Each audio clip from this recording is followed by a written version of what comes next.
loo xam ne waroo ko wax sur la toile publique comme ay Mbodja Mbaye en tout cas il y a beaucoup Ah, d'arrestations. Mbodja moom elle fait de l'outrage public à la pudeur. Ah bon? Parce que tu peux pas te permettre de parler du sexe dans même les télé publics là qui l'ont reçu peuvent avoir des problèmes. Hein. Parce que c'est de l'inceste. C'est de l'outrage à la pudeur. Xam nga les films pornographiques. Même dans les télé da ngay gis ne on met X. Interdit au moins tel def ci code. yow nag boo ubbee code bi tu n'es plus outragé. yaa ko bil sa bopp xool. mais bu ñu ko mbojjeek bu ñu ko nangameek yooyu mais c'est de l'inceste quand même soyez sérieux. Parce que là tu pervertis des jeunes. C'est de la perversion. Voilà donc elle n'a qu'à arrêter. Ah elle peut dire que jigéen boo amee jëkkër da nga koy toppatoo bu wàccee ngoon nga sangu toilette xeeñ ñu neex di set foo toll. defar sa yaram. di ko toggal lu neex di ko wax lu neex. mais quand tu parles de sexe inciter les gens à faire le sexe. à âge différent.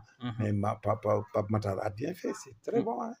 Ouais, elle n'a qu'à arrêter. Il faut ñu réglementer. Il faut mu noppi. yooyu même en Europe ça n'existe pas comme ça. Non ça n'existe pas. Voilà. Sénégalais yi fi ne dañoo ëppal c'est de la perversion tu vois la toile là. mais tu vois les gens font du n'importe quoi. puis maintenant les femmes suñ toogu danga mais bu ñu ba ci kanam sax kan mooy liggéey nanga àdduna du yëpp lu sexe ak ay fecc war mii rek c'est pas vrai boo cherche l'argent sax pour s'habiller ak di pavaner noonu fu ñu koy jëlee il faut qu'on voie ça hein. faut qu'on arrête. Voilà c'est tout. En tout cas c'est des choses à revoir. Parce que toile publique bi c'est une dégradation des mœurs. Voilà lu neex nit mu wax lu neex nit mu def même ak Sénégal dafa mënta nekk sax bu benn coutume la coutume dafa bokk ci source secondaire du droit là. Oui tout à fait. Voilà donc suñ coutume la ñun. tu veux pas nous prendre comme les États-Unis nga def ni jël benn sirop def string di fecc ci dancing la loolu du fi am waaye gis naa Miss États-Unis nga xam ne solul slip te fu mu toll di ubbi. di bàyyi mu déborder. mais yooyu c'est américain. yooyu c'est pas sénégalais. C'est pas sénégalais oui tout à fait. nekkaguñ foofu parce que ñun suñu droit aussi dañ ko moraliser sur la religion musulmane en base principale donc ak chrétienne. Et puis nous avons des problèmes de mœurs, des problèmes d'interprétation. On ne peut pas permettre ces choses. On n'utilise pas au Sénégal des salons de striptease. Où tu peux faire du tatinène, tu peux faire du n'importe quoi. Non, pas du tout. Non, on n'autorise pas. Donc il faut qu'elle la ferme. Et puis là, le veille là, les brigades de mœurs hautes devaient aller avec Pape Matar et les prendre. Normalement. Mais je pense nous avons des problèmes avec la brigade des mœurs maintenant. Ok. Il faut qu'on ait des brigades des mœurs. Oui, tout à fait. Qui surveillent les soirées, qui surveillent tout. Qui surveillent tout, oui, tout à fait. Parce que mënoo nekk rek gosse yi jàng sexe rek ci dëkk bi koo toog jàngal kay. Mais c'est du n'importe quoi. defuñ ko muy dara ku nekk sax da nga yaakaar ne yow yaa gën a aay. Mais c'est du n'importe quoi. di def concurrence. Non, c'est du n'importe quoi. En tout cas graaw la état du Sénégal vraiment nañ continuer noonu rek nañu surveiller réseaux sociaux yi. Oui bien sûr surveiller plateau yi lépp li nga xam ne ñu ngi koy wax foofu mu war a yàq. comme tool yi boo xoolee ci toile bi da ngay gis fii nit ñi di daje. mais da ngay xam ne lii c'est une dégradation pure et dure des mœurs. mais mënoo ci dara. boo waxee ñu indil la coow. ay mbir yu ñàkk valeur moom lañu. waaye ñàkk valeur la ñuy def. oui tout à fait. da ngay xam ne am na comportement boo ko xamee xam nañ ne lii sexe rek la. c'est pas bon. loolu ngay promouvoir. waaye daanaka bu ngeen lekkee ba jour naan ba mandi kay leen moo ci des. c'est la vérité. oui tout à fait. tout le monde tous les hommes vont là-bas. les filles sont dans les mêmes milieux. soo paree c'est une règle que ça. il y a pas de travail jàng amatul valeur.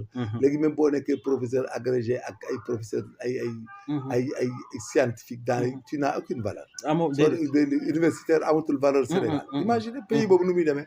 c'est ce qui apprennent qui font les recherches qui sont appelés à éduquer les gens à former des intellectuels. tout à fait. soo demee ba ci dëkk ba nga xam ne vous êtes la risée. donc c'est les gens qui anytime ak ay war mbijkat yeeg toilette kat yeeg sextage yi ñoom ñooy yor la commandance pays là c'est une catastrophe. Ça pose problème. Catastrophe là de catastrophe. Catastrophe là. Ah yow boo nekkee professeur d'université tu rases les murs tu n'as pas de quoi. Oui billahi. C'est grave. C'est extrêmement grave. boo gisee un instituteur dans la rue là mi ngi ci angle di xaaral ataaya. xam nga moom du dem. déedéet. faut favoriser les gens qui travaillent. les gens qui apprennent. les gens qui se forment. et les gens qui produisent. Surtout. les danseurs là les nangam là. mais quand ils font les soirs il faut les faire payer des taxes. faut les surveiller et les faire payer des taxes. Oui, tout à fait. bàyyi dëkk bi ñu koy fecc partout rek. zéro. En tout cas c'est vraiment compliqué hein.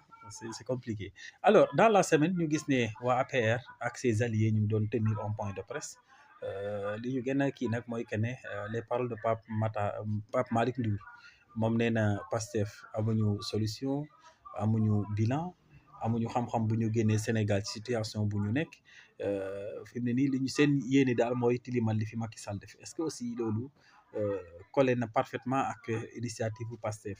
non c'est-à-dire li problème bi discours bi fii li problème bi. ñun Sénégal amuñu problème sax crucialement. Sur le plan économique. Parce que tel que soit si les gens ñu ngi lekk di naan. ñu ngi débrouiller ou bien que dur na. changement de régime là. Les entrées que tu avais à gauche tu les as plus. Les entrées que tu avais à droite tu les as plus. Donc tout ça c'est pas mais le grand discours ce qui a amené le conflit et l'échec. di indi problème ci réew mi mooy de fustiger un régime précédent. Bon waruñu woon fustiger le président. Nous avons trouvé une situation difficile et haute que nous allons à laquelle nous allons remédier et que nous prendrons toutes les mesures qui s'imposent. Maintenant les gens qui détournent tu les arrêtes et tu les mets au neuf, tu prends leur argent. Mais discréditer un président là comme Macky Sall c'est un risque à ne jamais faire. Un risque. Ah oui c'est un risque parce que xamul sax les institutions internationales tant que mënoo leen convaincre que Macky Sall est négatif. donc yow yaay mujj dugg ci kàmm. ok mais les institutions aussi gis nañ ne Sénégal ak poursuites yi fi nga xam ne am na fi force. moom laa lay wax poursuites yi moom laa wax yow defal say poursuites rek. président bi du cible bi on a réussi cible bi baax na parce que y a des gens à qui on a donné de l'argent qui l'ont détourné on les a pris. C'est déjà bon jeex na le bilan devient positif fii le problème c'était malheureux que nga dem ñu ne la kenn jëlu fi dërëm. xam nga tey bu ñu demoon ñu ne la man jëluma dërëm mosuñoo jël dërëm. mais ñoom ils avaient même la chance que Moustapha Ba avait dit qu'il y a des manquements. et quand ils sont venus ils ont respecté le principe maintenant ñoom it nañ fexe ba bu ñu am benn faille bu mel noonu nañ continuer di gérer denrées yi wàññeeku yàlla baax na mën na nekk. ñu fexe bàyyi jeunes yi dàq bi yëpp ñu socialement ñu jéem a gérer nit ñi ñuy liggéey. ku nekk fa nga nekk ñu bàyyi la fa ngay am sa teranga. ñu wuti xaalis.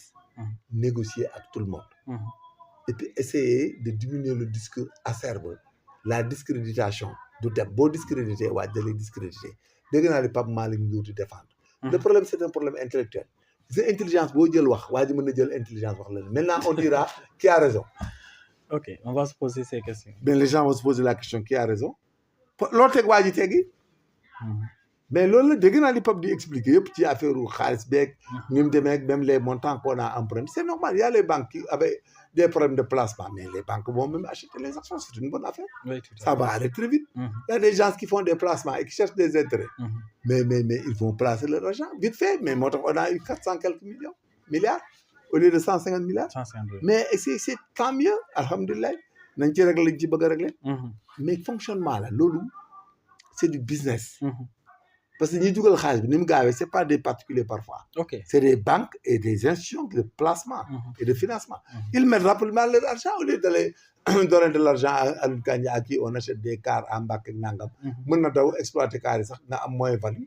mais il y a des banquiers qui vont placer leur argent là-bas toog di xoole. ok et vite fait et puis c'est une bonne chose. maintenant nag il faut qu'on aille vite vers ce qu'on appelle un développement. Un sursaut économique. Voilà. Il faut qu'on ait un bon PIB. Il faut qu'on ait le règlement de la créance interne, d'être intérieur du pays, que l'État doit c'est très bien continuer. Il faut payer toutes les entreprises. On paraît de rendre orthodoxe la donation des marchés et le paiement immédiat. Parce que nous avons de grandes sociétés au Sénégal. Bu ñu leen fayul dañu amee problème ay CDE ay xaw ma ay yooyu ñu ko tuddee yooyu les sociétés là de travaux publics de haut niveau. Il faut payer toutes les créances. bu ñu fayee créances yëpp nag. on essaie quand même de promouvoir la santé. dem naa Fann keroog ci guddi je pense que ça reste. Le personnel diminue les locaux là ça pose problème. Ah oui, j'ai été à Fann la nuit yóbbu fa sama doom. mais j'ai vu que les médecins et les infirmiers s'arrachent les cheveux. pour régler les malades. Ils sont débordés, ils sont fatigués. Il n'y a pas de personnel, il n'y a pas d'emplacement suffisant. Il faut qu'on aille vers ça. La santé est chère au Sénégal. Scanner ak benn consultation bu ndaw laa ñu laaj la 105 000. foo koy jëlee.